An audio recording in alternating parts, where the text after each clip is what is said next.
Today we're going to read Magic Treehouse Merlin Missions number 22, Hurry Up Houdini, Chapter 7. This chapter is called Hurry Up Houdini. Well, my dear, said Annie, we did it. We were brilliant, said Jack. Smiling, they pulled off their white gloves and grabbed their top hats. Hank and Butch quickly appeared and carried away their table and props. Good show, they said. Thanks, guys, said Jack, pulling off his bow tie. What time is it? Annie asked. Jack pulled out his pocket watch. 8:48, he said. Our timing was perfect. We even have 17 minutes of magic left over. And Houdini should be in his dressing room now, since he goes on at 9, said Annie. While we're still great magicians, should we try to talk to him? Maybe even show him a trick or two? Yes, said Jack. Jack and Annie hurried off the stage.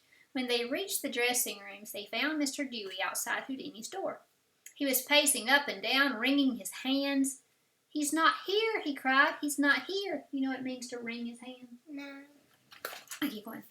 Like he's worried, like something like that. Who, said Jack. Houdini? Asked Annie. Who else? Shouted Mr. Dewey. He's not Nothere. Where is he? What happened to him? Asked Jack. Who knows? Cried Mr. Dewey. All I know is that this is a disaster. The hooligans will demand their money back and probably tear the theater apart. I'm facing ruin, disgrace, all is lost. The stage door banged open, and Mr. Wilson rushed in.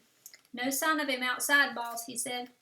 Oh, Wilson, cried Mr. Dewey, we're doomed. Mr. Wilson nodded grimly. Jack looked at his pocket watch. 10 to 9, he said. He could still make it in time. Mr. Dewey raised his arms in the air as if calling out to Houdini wherever he was. Hurry up, Houdini, hurry up, he cried. Then he buried his head in his hands. Oh, brother, thought Jack. Mr. Dewey was nuts. But where was Houdini? He and Annie needed him too, or they'd never learn a secret of greatness from him. Listen, kids, if he's not here by 9, you'll have to go back out, Mr. Wilson said to Jack and Annie. Back out where? Said Jack. On stage, said Mr. Wilson. Mr. Dewey looked up. Yes, he cried. You said you knew hundreds of tricks. Just keep performing till he shows up. If he shows up, hold the crowd till he opens. Hold him if he doesn't come. Save me, I'll pay you. No, you don't have to do that, said Annie. We're happy to help. Annie, stop, Jack whispered. Our magic hour's almost up. He looked back at the theater owner. I'm sorry, but I'm afraid we can't go back out there. You must, said Mr. Dewey. They love you. Go out and save my theater. Save my life, please. Whoa, take it easy, Jack said, trying to calm the hysterical man. He didn't know what else to say. Don't worry, Mr. Dewey. We'll help, said Annie. Thank you, cried Mr. Dewey. I'll look for Houdini outside. Mr. Dewey hurried away. Mr. Wilson called his crew and told them to put the rabbits and birds back in the hidden compartments of the table. Let's talk, Jack said to Annie. They slipped into the dressing room and Jack closed the door. I know you said yes only because Mr. Dewey was losing his mind, said Jack, but I don't see how we can do this. Well, if we go on at 9, we'll have 5 good minutes, said Annie. I know, but what if Houdini's still not here after 5 good minutes, said Jack. Maybe we could hold their attention some other way, said Annie. We could at least try. Jack thought for a moment. Actually, maybe we can get away with doing the same tricks we did before, he said. Now that we know how they work, they shouldn't be that hard. We know how to push on the tops of the hats. We know about the hidden compartments in the table.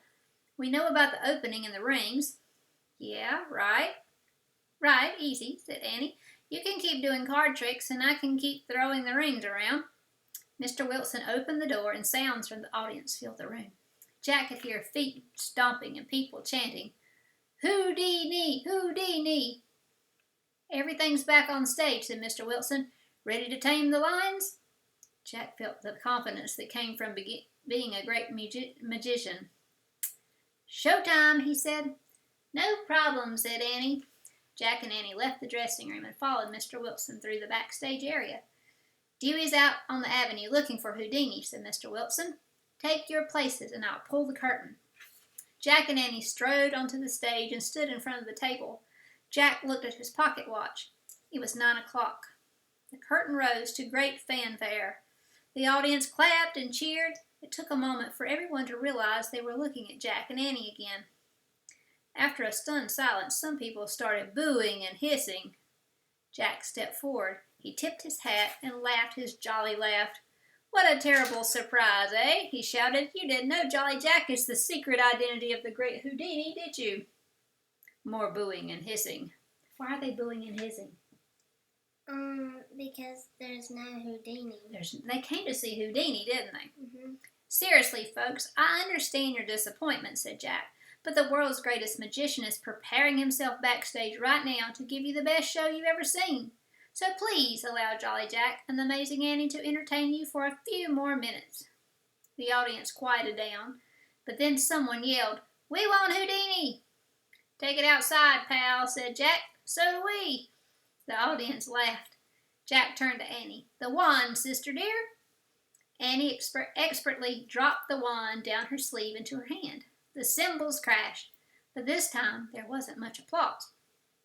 Annie gave the wand to Jack. As he placed his hat over the hidden compartments on the table, he secretly pushed down on the trap door.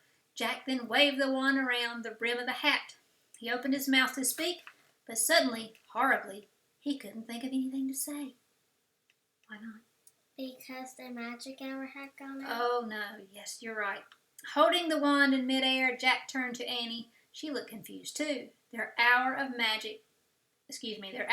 being great stage magicians had ended. The magic was over. Some people yelled from the audience. Jack felt embarrassed and self-conscious. He couldn't believe he was trying to perform magic in front of a gazillion people. It was like a nightmare. He couldn't move or speak. Annie rushed over. She reached into Jack's hat and pushed down on the top. Out jumped the rabbits. 1, 2, 3. But this time, Annie couldn't catch them, and they jumped to the floor and hopped around the stage. The audience laughed and booed. Annie put her hat over the second trapdoor and pushed down on the top. Out flew the birds. They circled above the table while Annie grinned foolishly. "See? Magic doves again," she said. The stagehands came out and tried to gather up all the creatures. Here's the picture. Everything is going wrong. See? The rabbits and the birds, everything. The audience booed. The musicians didn't know what to do. They played random violin squeaks, drum sounds, and trumpet wails. Jack grabbed the deck of cards. Are there still some card players here?" he said.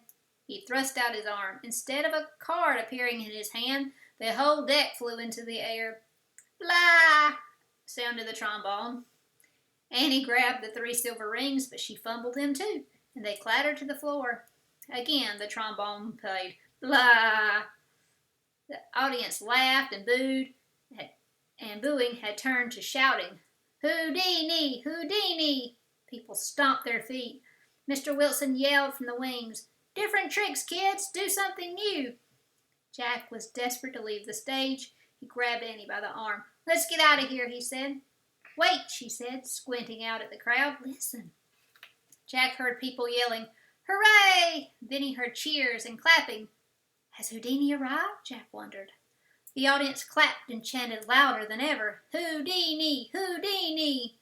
Mr. Dewey was leading a man and a woman down the aisle towards the stage. The woman's hat was piled high with bananas and roses.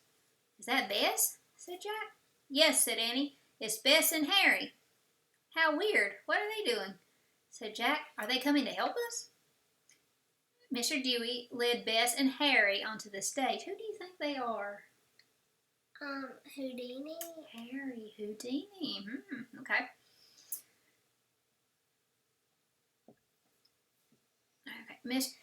Bess rushed over to Jack and Annie. "What are you two doing here?" she said to them. "What are you two doing here?" said Annie. "We got trapped on the trip to the moon. The gears got stuck," said Bess. "So you kids are performers?" "We were just filling in for the Bambini brothers," said Jack, "and then—" "Hey, what's Harry doing?" said Annie. Harry had walked down to the footlights. He was bowing to the crowd, and the audience was screaming and cheering. Harry raised his hands to quiet them. Then he motioned to Jack and Annie. "Come here, kiddos," he said. Jack and Annie walked downstage. Harry put one arm around Jack's shoulders and the other around Annie's. Then he looked back out at the crowd. "Folks, wasn't that the worst magic act you've ever seen? Ha! It's all part of the show. I asked my young friends to warm you up for me, and that they did. Now I think that you're ready, no? Yes, the audience screamed, yes. Harry looked from Annie to Jack. You can relax now, kiddos, he said. The great Houdini has arrived. So who was Harry? Houdini. Harry Houdini, yes. See the picture?